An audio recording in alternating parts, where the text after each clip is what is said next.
ito guys, subukan nyo, try nyo talaga, promise. Para ma-prove din ninyo na totoo talaga na may magaganda talaga tayong makukuha sa malunggay juice. 1, 2, 3, come on! Hello everyone! Welcome back or welcome to my channel. For today guys is October 28, 2020. So, gagawa po tayo ng isang panibagong vlog because today is a new life, a new day, and a new blessing. Kaya gagawa po tayo ng new vlog for today.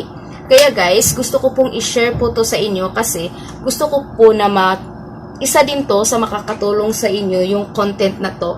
At para po to sa mga anemic or anemia na mga tao. At hindi lang yun guys, pwede po to sa ubo at sipon at sa arthritis ninyo.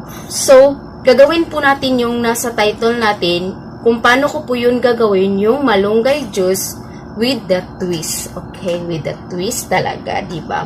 So, ngayon guys, kung gusto nyo pong malaman kung paano ko po yun gagawin at kung ano po yung makukuha ninyo dito, so guys, please keep on watching. Okay guys, I'm back. So, ang una nating gagawin guys, so, ito guys, kailangan nyo po ng honey. Ang honey dito ko lang po siya nilagay, transfer ko siya sa glass. At, kailangan nyo ng 2 apple at itong malunggay. At, kailangan nyo din ng blender. And also, water. Yan, water. So guys, itong malunggay na to guys, kung nakikita nyo guys, medyo tumuyo na siya. Pero mas better guys, kung tumuyo pa talaga siya, na parang nagda-dry na talaga siya. Kasi, dun mo po makukuha yung madaming iron na gusto mo. Kasi, isa to sa talagang pwede talaga sa mga anemic na tao tulad ko. So, simulan na natin guys. Kailangan lang nating balatan yung apple. Magbalat tayo ng apple guys. Balatan natin tong 2. Yan.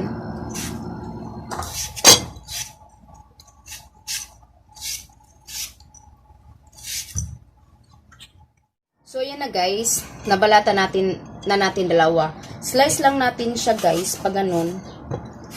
Paliit lang yung pag-slice nito guys. Para madali siyang ma-blend talaga. Ayan. Ganyan lang siya kalaki guys.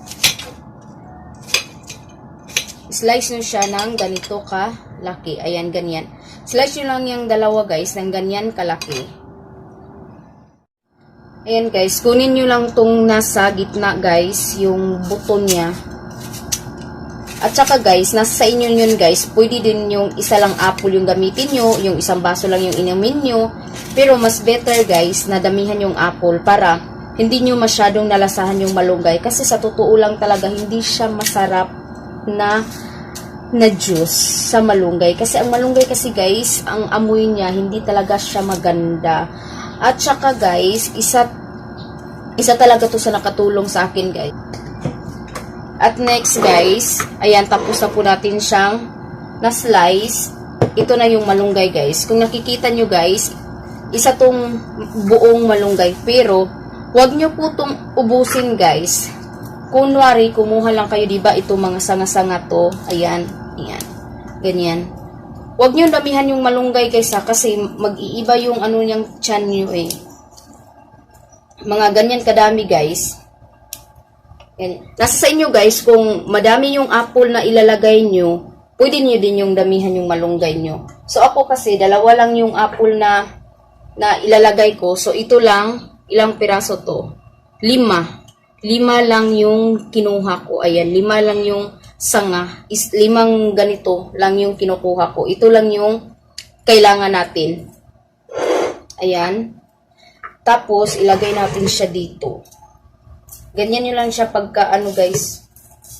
Hindi naman yan kailangan na iisa-isahin mo pa yung dahon eh. Ayan. Ito kasi guys, sobra guys, ang laking tulong to sa inyo guys. Sa kung anemic kayo, o pwede nyo din tong ipainom sa anak nyo kung may ubo po siya at sipon. Gagaling din to at isa yung arthritis guys. At saka guys sa hindi po talaga magkaanak guys, yung mahirap talagang magbuntis guys, uminom kayo ng malunggay araw-araw guys para matulungan yung mattress mo. Kasi guys, ako kasi guys, uminom ako dito guys, takot talaga ako mabuntis guys. Kasi pwede ka talagang mabuntis dito guys. Nakakatakot lang talaga to. Sa mga gusto mabuntis yan, ayan, uminom na kayo ng malunggay juice para makatulong po to sa inyo. At kailangan nyo lagyan ng tubig guys. Mga dito guys, 2 glass lang yata yung pwede mong ilagay dito guys. Kasi 2 apple lang to guys. May lait lang yun. Ganyan. Dito number 2. At ilagay na natin yung apple.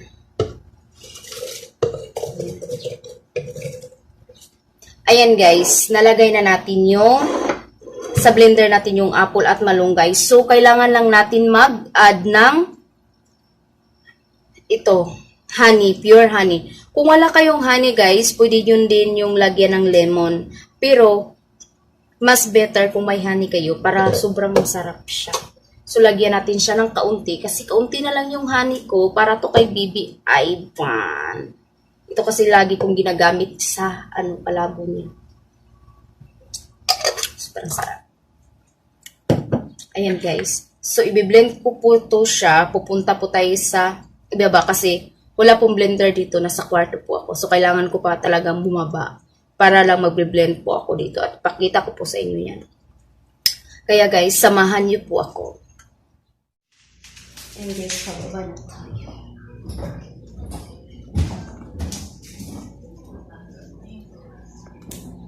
Guys, i-blend na po natin siya.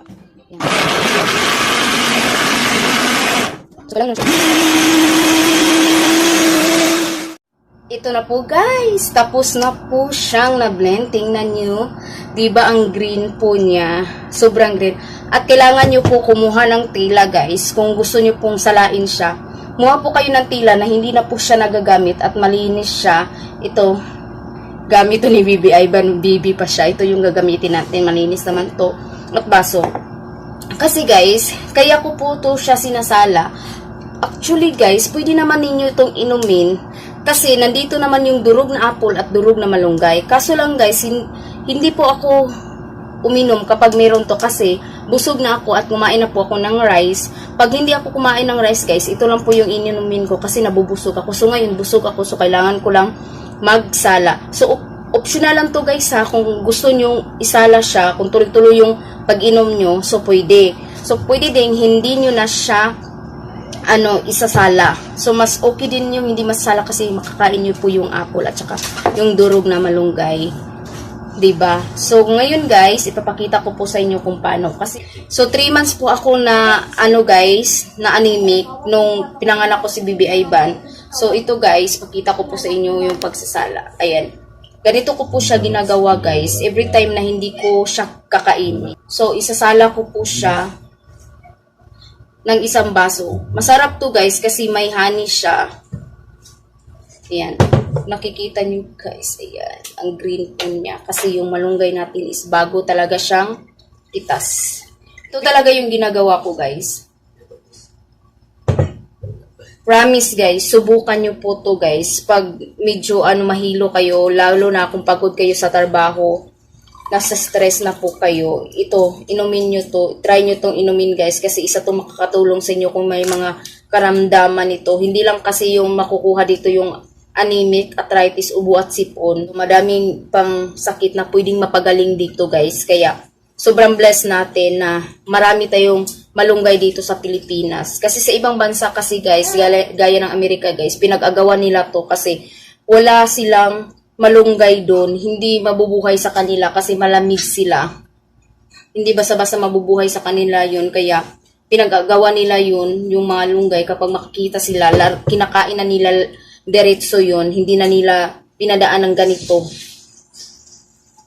Kinain na nila. Pagpitas nila, kakainin na nila diretso yun. Pero kasi tayo kasi mga Pilipino guys, madami po tayong kartihan, so kailangan pa natin talagang maglagay ng mga apuluan. Kahit anong prutas guys, pwede ha, any na meron po kayong prutas sa rep ninyo, pwede po ninyo yung ihalo sa malunggay. Basta hindi nyo lang mafe-feel yung pangit na lasa sa kamunggay at saka yung amoy. Tingnan nyo to guys, sobrang pangit ng amoy niya.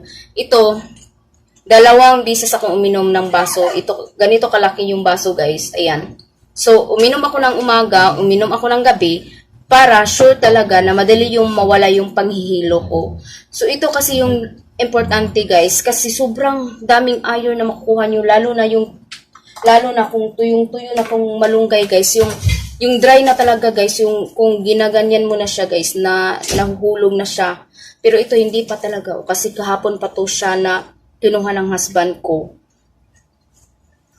Kung gusto nyo tong gawin guys, sa mga, especially guys, sa mga anemic talaga, sobrang ganda to guys, promise. Nasubukan ko na to guys, ilang beses ko na tong ininom, pero sobra lang ako natakot guys, kasi anytime pwede ako mabuntis ito. Although nagpipels naman ako, pero sabi kasi ng doktor guys, pag nagpipels ka is 70% lang yung save sa'yo. Pwede ka pa rin mabuntis kahit nagpipels ka.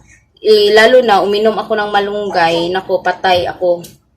Anytime pwede ako mabuntis. Huwag naman sana kasi ang liit pa ni Bibi Ivan at ayoko na talagang mabuntis. Takot na ako, sobrang sakit, sobrang hirap lahat. So, ito guys, subukan nyo, try nyo talaga, promise. Para ma-prove din ninyo na totoo talaga na may magaganda talaga tayong makukuha sa malunggay juice. Ang lasa talaga niya guys, masarap naman talaga siya kasi may apple. Pero, mafe-feel mo dito yung malunggay talaga. Sa Bisaya kasi guys, pait siya. Dayon, basta lain siya. Pag madaghan galit ni mo butang aning kamunggay guys, imong tiyan maglain. Maglain siya. Pero normal lang guys, walay mahitabo ninyo nga dautan. Pero imong lawas guys, marang manghawi. Mga inana guys, basta madaghanan nimo kamunggay. So, dapat ang kamunggay imong ibutang, dapat imo lang jud siyang banabanaon na sakto ra pud sa apple. Kay kung malaghan siya guys, marang manghawi imong lawas, pero okay ra na siya guys. Minute nga paggikan sa pag-inom nimo sa daghang kamunggay, mga minute or second sa mawala naman puto siya. So dili siya dapat kadlukan kay organic man pud siya o save pud siya imnon sa atoa.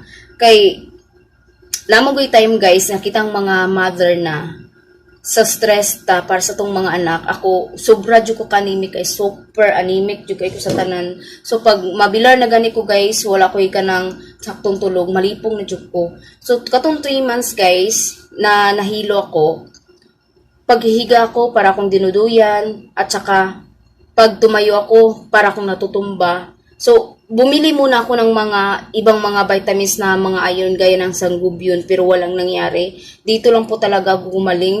3 days yun, inumin ko siya ng straight, umaga at saka gabi lang. Hindi ako minom ng tanghali. Umaga at gabi lang, 3 days guys, promise, medyo nawala na yun, gumagaan na yung pakiramdam ko. So, every time na may mahihilo ako, nang mafe-feel ko na talaga na stress ako, nahihilo na ako. So, nagbe-blend ako agad ng malunggay. Kasi, isa ito sa nakatulong sa akin, na sobrang laking tulong to sa akin. Kaya, sobrang mahal ko itong malunggay na ito. Kaya guys, dito lang po nagtatapos ang aking vlog. At saka sana may natutunan kayo at nagustuhan nyo. So guys, don't forget to like, to share, and subscribe my YouTube channel. And don't forget guys, to click the bell button para ma-notify kayo sa bago kong mga video. Guys, thank you so much.